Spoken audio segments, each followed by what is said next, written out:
Welcome to the Tea with Tina, your favorite podcast where we talk all things health, fitness, lifestyle, and maybe a little bit of tea gets spilled. We chat all about this in a super casual environment, so grab your beverage of choice, sit back, relax, and enjoy. What is up, you guys, and welcome back to another episode of the Tea with Tina podcast, and we have another Whatever Wednesday coming at you. I don't know about you, but I've been loving the Whatever Wednesdays, because I do love chatting about health and fitness, but I love just chatting about random topics as well, and Whatever Wednesday, perfect. So we're going to talk about something that's near and dear to my heart, the beginner's guide to being a houseplant mom, or maybe a plant daddy, whatever you are, however you identify, a houseplant person. So you want to be a houseplant mom, person, daddy, wherever you are, whoever's listening, you clicked on this probably because you do want to be a houseplant person. A lot of people got into houseplants during the pandemic, right? We started growing these plants and it became an addiction. That's kind of where mine started. It was a hobby. So I'm going to kind of go over the different things that you should consider when you have a plant, the big things like lighting, soil. I have some notes here too, so I don't go off track. Potting, watering, and then just some side tips, okay? So first, we're going to start with light. I want you to consider your lighting situation. I'm in an apartment. I have like those half windows through most of my house, so I generally do low light. Some things I guess could be medium light, maybe, if you set them right at the window, but the way my house is set up, I can't like put stuff directly on my sills. They're on shelves that are kind of away from the window. So most people, unless you have like a sunroom or really good light, you're probably going to be low light just to be safe. Low light are going to be the easiest. High light is like cacti and succulents, like desert sunlight. So what I'd recommend if you want to have medium and high light plants in your house, or you want to make sure you're getting enough light, is to invest in a plant light. And I have one. I'm going to link it in the show notes. It is kind of tall. I think you can adjust it. It's probably like 5 or 6 feet. And we got it from Amazon, of course. And it has like these 3 or 4 arms on them, and it has blue light and red light, and each one does something. I forget. One stimulates growth, one stimulates like photosynthesis, but we turn both of them on together, so it looks purple. It kind of looks like a weed grow light. It might be used for that, I don't know. But you can adjust the arms, depending on what how your plants are angled, and we actually have 2 of them now since I have plants throughout the house, and we'll kind of rotate where the lights sit. But you plug it in, you can set it on a timer. It has like 4 hours, 8 hours, 12 hours, whatever, and it's been really great. They work really well, and they're very inexpensive. I think they were like $20 to $30 compared to other grow lights that you may find.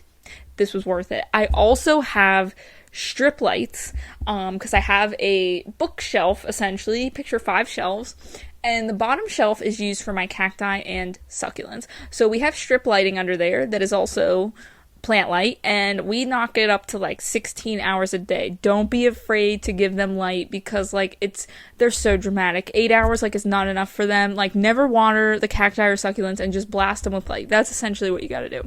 So that's what we've been doing, and everyone's going to be different depending on like how humid your air is, what climate you live in, what temperature you keep your house at. Like, there's so many different factors, so everyone's going to be a little bit different. So take it with a grain of salt. Plants will die. You will have some casualties, but it's okay. You can get new ones. Is the circle of life. Okay. So going to the lighting, some low light plants I highly recommend, because these are really easy to take care of. One, we have a Chinese evergreen. They're super pretty. I have a green one, like I think it's called a jade Chinese evergreen, because there's different variants of all of these plants, so definitely do your Google research. And then one that I guess comes out during winter time is it's a Chinese evergreen and it has hot pink, like neon pink coloring in the center of the leaves, and it looks really cool. I was kind of shocked that it was a low light plant, which it kind of is. I still put it under some light from my plant light just to be safe, but it sits in a shelf in the dark otherwise. Just like my other Chinese evergreen sits in a dark corner, but we move it to the window when we're at work for light or whatever.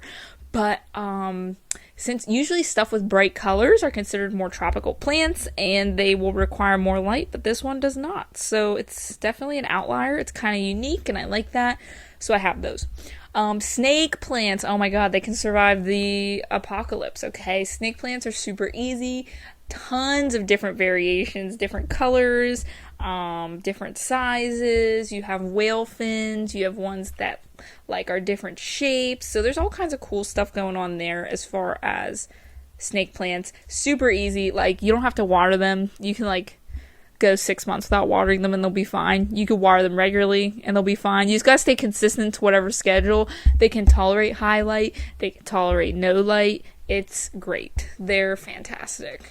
You can like spit on them and they'll be fine. They're like, thank you for the water. So snake plants, definitely a fantastic starter plant. ZZ plants, another one of my personal favorites. It's funny when I'm talking about these, I'm in my bedroom recording right now and I have my ZZ in here. My favorite is my Raven. So I had a Raven ZZ about a year or two ago and we went away on a trip and he was really big, okay? And Binks, my cat, decided to jump on it and like Tony Hawk skate off of it, and he knocked the pot over. It was a big ceramic pot, so the pot shattered, and the babysitter at the time, cat sitter, was like, oh, what do I do with this? And we're like, just throw it away. So I lost my ZZ, my Raven ZZ. By the way, Raven ZZs are pretty much black in color. Very, very dark green technically, but they look black, so it's super cool. When they have new growth, the new growth comes up as like neon green, bright green, but it darkens as time goes on, so don't freak out. But I got another one, picked it up at Home Depot. She's good. She's actually thrown off did I get it at Home Depot? No, I got it at a plant shop. And she's thrown off so many shoots. I'm so happy. She's growing, she's thriving, super easy to take care of. Again, low light, water when the soil's dry, super easy. I have a regular ZZ as well, like a green one, and that's pretty cool. Oh, here comes my kitty, Mr. Binks. He's gonna come and rub up against my laptop. That's why I'm recording. He's needy, so I apologize if you hear maybe shuffling or kitty meows in the background. He's getting back rubs. Then we have Pothos. Oh my god, I freaking love Pothos. Pothos are amazing. They're super easy. They get very viney and long and pretty and full. I have had very good luck with them. There's so many variations. There's golden ones, there's queen marble, you can get green, like so many different ones. Definitely another good starter plant. While I'm thinking about it, this one's going to probably require medium light because I put it under my plant light most of the day, but one that's really easy that I didn't expect to be easy, that's beginner friendly, is String of Hearts. I have not tried any other of the strings because I'm really nervous, but I got a String of Hearts at my last plant crawl, and they're pretty. They're very stringy. They have, like I said, they're heart shaped. They're very stringy. They have like a hot pink outline to them, or like a faint pink outline, which is really cool, which is why they look like a string of hearts. You can look them up, and really, I just bottom water them, and like it's been growing like a freaking weed. It's been crazy. I'm so happy. I was like, oh my god, I didn't kill it. This is awesome. So that's another easy one. If you want to try it. It's more like less is more with those plants for sure too. Don't be afraid to neglect it, quote unquote. I'll get more into it with watering and stuff, but less is definitely more. Another one I found on clearance for $1, which again I'll also get more into about that, was an arrowhead plant. I really want a baby pink one. Oh my god, I want a baby pink one. Derek won't let me get it yet because I have too many, but I have a green arrowhead. Super easy also, kind of like a pothos almost. They get like new sprouts all the time, super easy to take care of. They're cool. Mine was almost dying and it came back to life like instantly. And monsteras. Monsteras I feel like can be finicky. You just kind of have to go in and know. They're like the stereotypical one you always see like associated with houseplants. They're the big leaves with the like cutouts in them. Mine had pests when I got it because I got mine at Home Depot for like $10, and I think they knew they had pests, so I just sprayed mine down, which again I'll give you some info on that in a little bit. But they get very big. Mine's put off like 4 or 5 different leaves since I got it. You have to kind of put stakes in it to keep the leaves up because they're so big and heavy they'll start to get droopy, so a lot of people tie them together. Like I said, they prop them up, they tie them to sticks, kind of like a tomato plant, how you tie the vines up and things like that. But it's pretty cool. I like my monstera for sure too, and I'm pretty sure they can tolerate lower light. I put my plant light on it. I put my plant light on most of my plants. None of them get like burned or scorched or too much light, so it just kind of gives them a little boost. Like if you have low light, you're like, for instance, a snake plant, it might not die. It might just not grow as quickly. I've noticed when I put lights on my low light plants, they just tend to produce more and they'll get bigger faster. Okay, kind of like when they're in the greenhouse, right? They're under those ideal conditions. It's super humid, they have the perfect amount of light, so it's almost like they're on steroids and they just grow like crazy. So that's pretty much low light. There's a lot of good options out there. Medium light, I'm not gonna lie, I don't think I really have many medium light plants. I either have low or high. I don't really know what's classified as medium. I think a lot of tropical plants, and since I have a very dry climate in my house and I have to have constant moisture on them, I just don't go for the medium light. They're too finicky. But the highlight, that's literally anything cacti and succulents. Don't ask me, like air plants. Derek has like an obsession with air plants. I don't know why. That's like his babies. He takes care of them. He like missed them and he'll let them dry out by the window. I used to like them, but mine kept dying, so I was like, whatever. I think it's because the air is too dry, honestly, for us. And what else was I gonna say? Oh, succulents, don't even ask me. Don't ask me. I can blast them with light. They start reaching, which means they're not getting enough light. Their leaves fall off if I don't water them. If I water them, their leaves fall off and they die. So I have no idea what the magic is to succulents. Not a fan. Cacti, though, on the other hand, I don't have issues. Cacti are very resilient. Like I said, they can go weeks and weeks and weeks without watering. And they love to be blasted with sunlight. Think about in the desert, you know, sometimes you go months without rain and then you get this big downpour. So you got to kind of mimic that environment for them. Another one that's cool to look up is Lithops, or I think that's what they're called, Lithops or Lithops. They're known as zombie brains, and these guys are really cool. They look like a little brain when you look at them, and they grow by pretty much breaking open in half and another one comes up. Sometimes they keep the two that break in half to like spread, and sometimes a new one just comes up and the leaves die around it. But these guys, literally, they tell you not to water it until it starts to get shrivelly, and they just get blasted with light. They're also known, I think, as like living stones. And it's because literally, like, I've watered mine probably once a year. If that. It's absolutely insane, and they're fine. Nothing's wrong with them. They're not dying. They're just living. So I've had one for a little over a year. I watered it when I first got it because it was wrinkly within the first couple months, and I watered it and instantly it grew a new shoot and shed its old leaves. I have another one that I just got and I planted it next to it, so we'll see how long it takes before I have to water it. But it's pretty cool. I love those guys. Super fun. So if you're very forgetful, that's probably your best there. I also, like I said, remember I have my cacti under the specific grow light, under the shelf, because a lot of my cacti are small. Cacti take very long to grow. Some get kind of arms on them, and they might grow a little faster. I've propagated a couple of mine because they just keep shooting off these arms. But like barrel cactuses and things like that grow very slowly. It'll take years and years and years for them to grow. I think they might even grow like, I don't know, something like an inch a year under ideal conditions. That's why if you find like big ones that are like 4 to 6 feet, sometimes more tall, like that you find in the desert, they're pretty penny. They're like $200 to $800. But they're pretty cool. So, all right, going into soil. You don't really need anything fancy here, okay? I might be shocking you, but don't overthink it. Don't get the fancy stuff. Like, there's those clay balls. I think, what's it called? It's like Lycra or something like that.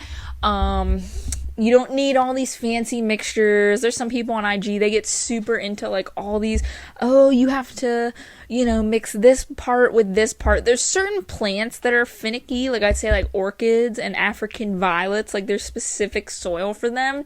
But I've learned to not overdo it. Like I used to put pebbles in the bottom of my pots, and I realized that it just cut off the drainage when they say it should improve the drainage. No, the pebbles get stuck in the drainage holes and then they end up getting moldy because they can't drain properly. I just use my general indoor houseplant soil mix. It's I forget what the stuff is called. I just went and checked the bag. It's perlite, the little white airy stones that you'll see throughout your normal soil. That's perlite that helps with drainage. So, your typical indoor soil is going to have a little bit, but I usually add a little bit more. I just had a little scoop. I get the pure perlite, and add it and mix it in just so it gets a little bit better drainage with it, because most plants don't like to sit in water because that allows for gnats because they like moist environments. It allows for root rot, which we don't want. You want it to absorb the water it needs and drain the excess, essentially, which is why you want that perlite. You can also bottom water. Again, I'll get into that when I get into the watering portion, but that allows the plant to kind of soak up what it needs. So we got the perlite. That's a staple with the indoor potting mix. I also may add like sand. I got black sand before, but I've actually even switched over to just the cacti and succulent mix completely. So I do that with my cacti and succulents. It just makes it easier. It has the right nutrients, so you don't have to mix your own unless that's something you really want to do. Like I said, I might add additional sand or perlite just to make it a little bit more drainable. But that's really it. But also, there's a thing called peat moss. It's a little bit thicker, spongier, it's moist, it's like a moss, and I usually add that into plants that like moisture and they want to stay somewhat damp, which there's very few that are like that, but there are a couple that like to stay moist. So I'll add the peat moss, and just be wary. I've found that even the ones that enjoy the peat moss are more prone to getting mold on the top. So I'll notice a white mold because it'll stay wet, like damp, for so long. So there's a really easy fix to that, though.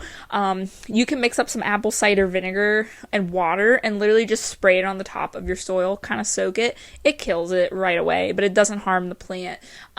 So that's something you could do, but just be aware of the mold.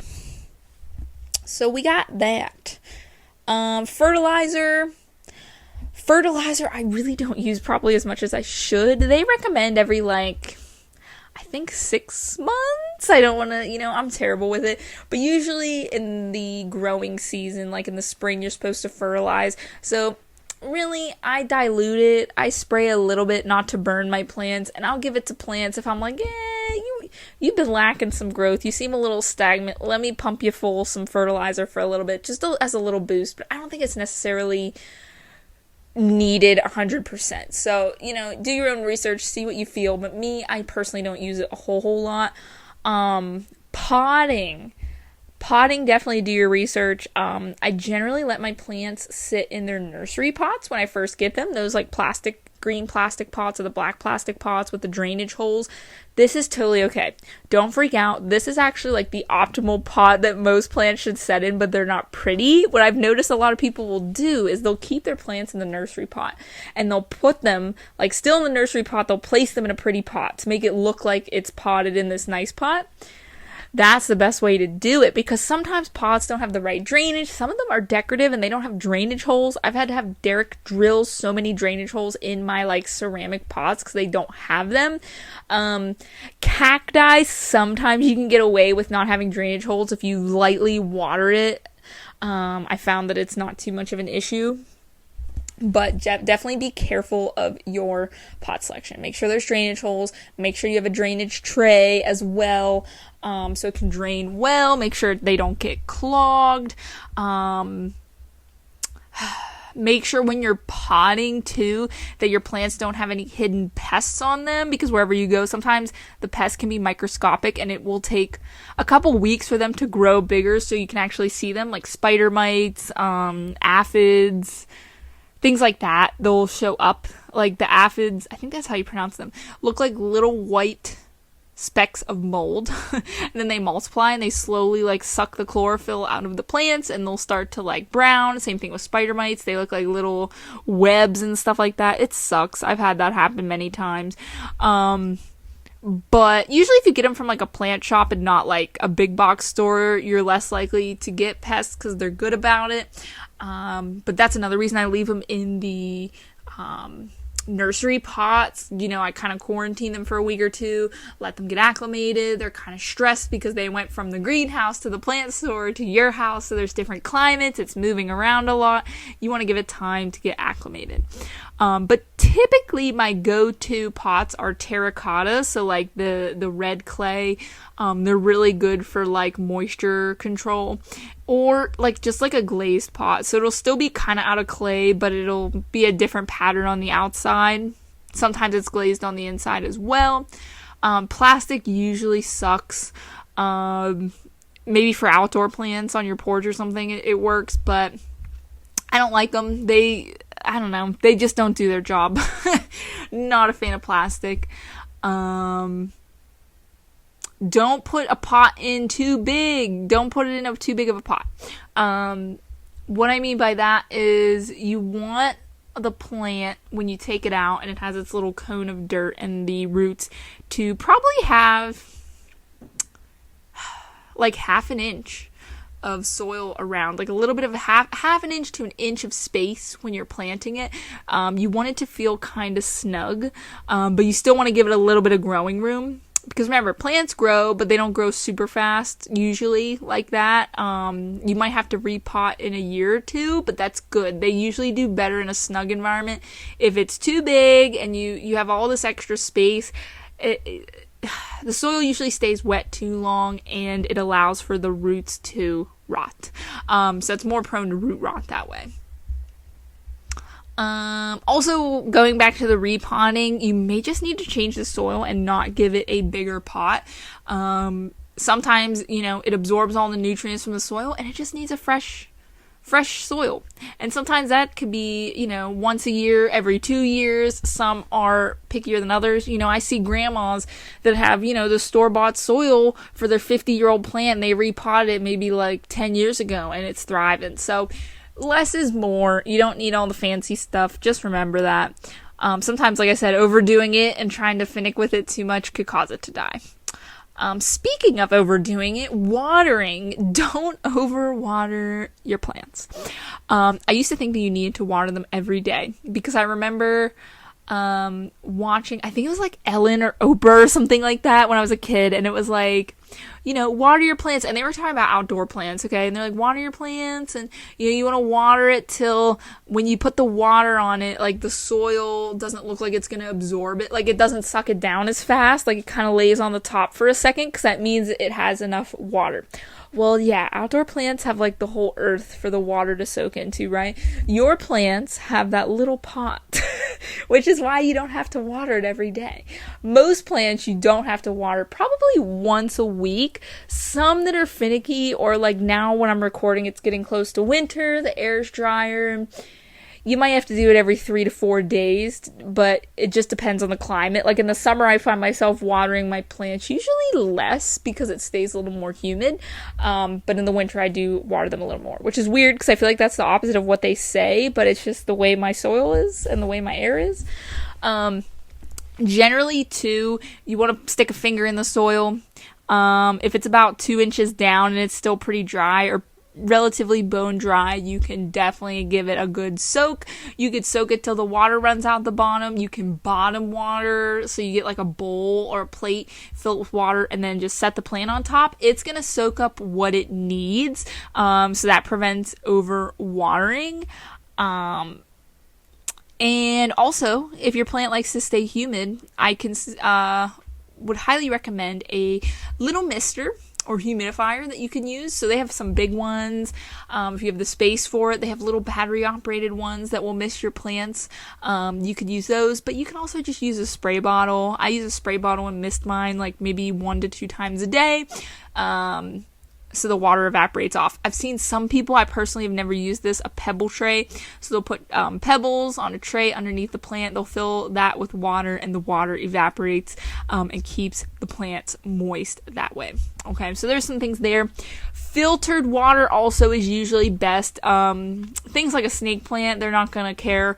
But some plants are more delicate and they're sensitive, which I always giggle at because like we'll have plants growing through like sidewalk cracks, right? Like not optimal outside, but like my plant indoors, which has perfect conditions, will get like tap water and start dying. So usually what I do, sometimes we'll buy like the filtered water in the jugs at the store. You could do that. But we'll usually just fill a bottle. I have a glass spray bottle that I got from Target. Love it. Switched from plastic.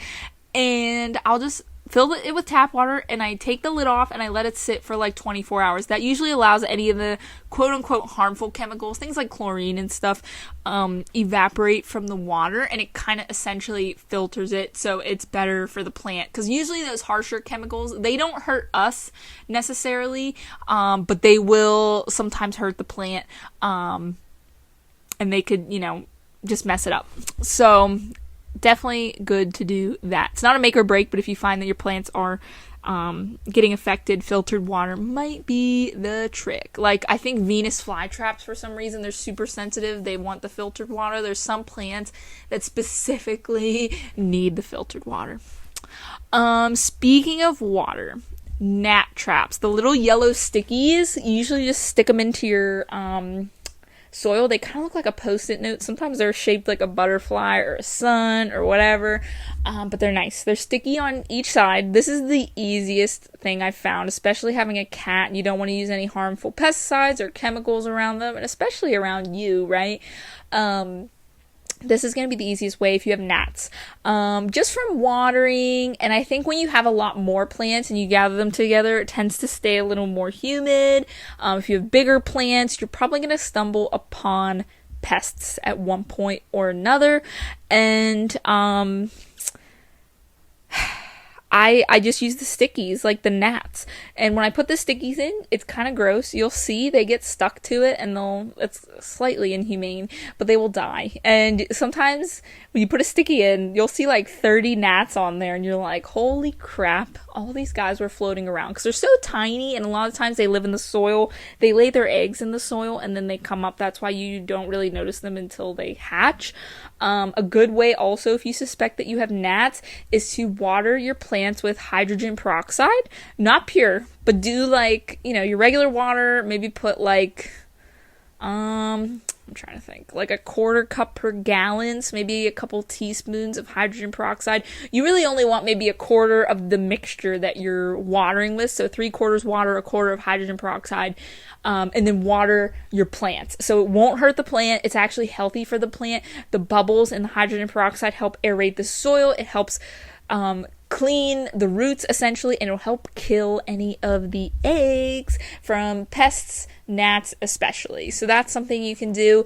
Apple cider vinegar, rubbing alcohol, that's also good for various pests. I have had really bad aphids in my plants, and I have done a mixture of Dawn dish soap with rubbing alcohol and water and soaked the heck out of that plant multiple times.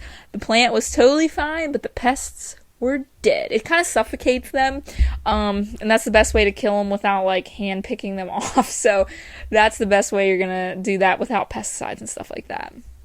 Okay, we're getting to the end of the line here. Hope you guys are learning stuff, taking notes. Again, you're going to find through trial and error. Like I said, this is just a general guideline. Some plants are more finicky than Some plants are more finicky than others. Others are easygoing. Just depends, but you'll learn as time goes on. Do your research. Now, we're getting into where to buy. So, where do you buy your plants? You may not have like a private plant shop around you. I am very fortunate, and I have like 5 plant shops within an hour radius of me, and they all kind of have different specialization. Like one does more outdoorsy plants. That's fun. One might specialize more in goth plants. One does more big leafy rare plants. So it's really cool to see like how all of them have their own thing, and like when you need something you just go to that one. But usually a privately owned plant shop, 1, you're supporting a small business, which is great. 2, sometimes the prices are a little higher than the big box stores, but sometimes they're cheaper as well. You're going to find more specialty plants at these, but sometimes you can get some good deals, and they're going to be taken care of. They're going to be better quality. There's going to be a less chance of getting pests in them. They're probably just going to be better all around. And then you could also try online. I've seen a couple stores online where you can order plants, and it's okay. I feel like sometimes in the shipping process, though, it depends on the plant. I know they probably do their best to keep it the best, but sometimes, for moving around and shipping, if it's cold, whatever, it may mess up your plants. They're usually a little pricier online as well, as far as plants go. It might not be worth it. You might as well just go somewhere unless you don't have access to the plants. Also check to see if you have any greenhouses around, because a lot of the times greenhouses, they don't only have like landscaping plants. They'll have indoor plants in their giant greenhouse, and again, that's another good quality to get through. And since they grow in bulk, they're probably going to be cheaper. So definitely do your research with that. The big box stores like Lowe's and Home Depot, they can be good. You just kind of have to beware of pests. Definitely quarantine those plants for at least a week or 2. They do have sometimes like rare plants if you look, but I feel like Home Depot and Lowe's, it's kind of like TJ Maxx or Home Goods, right? Like, you don't know. It's going to be a different shipment every time you come into the store. So that's how those places operate. Like, sometimes you'll get different plants, varieties. Like, sometimes I'll go into a Home Depot and it'll have a super rare plant I've never seen before. And I'll only see it one time, and sometimes they have like absolutely no selection and it's like garbage. I've had times where they've like left shipments out and it's frozen at night, and like they have them on a discount rack because they're all half dead. So you never know what you're gonna get. Definitely check the clearance though. Sometimes broken pots. There might be ones that are really easily salvageable. This could be when you get a little bit further into your journey and you want to rehab plants. I absolutely love doing that. Definitely check around the changing of the seasons, like spring, between winter and spring, and then fall to winter. When we were going into fall, I saw, more so summer to fall, I guess, I saw so many discount plants. I tried so many, and I got so many for like $1 a piece, $4, $5. Did a few die? Yeah, but a few survived. So that was pretty cool. And it's fun to try to rehab them and bring them back to life. So that's where we're at there. But all right, I feel like that was a lot. My mouth is a little dry. I've been chatting. I didn't take a water break or anything, but I hope you learned a lot. Houseplanting is kind of a passion of mine for sure. It's a nice hobby. It's a fun hobby. It's a good hobby for the environment. It helps filter your air. And it's just something fun. So I hope you learned something. Be sure to rate this podcast. Give it 5 stars. Leave a little written review if you'd like. There is a free gift in it for you if you do. Or you could just share this with a friend. Have another houseplant lover, or somebody who wants to get into, taking care of houseplants. Send them this their way. That'd be highly appreciated. Thank you again for your support, and tune in for the next episode. Until next time, guys, have a great rest of your week. Bye now.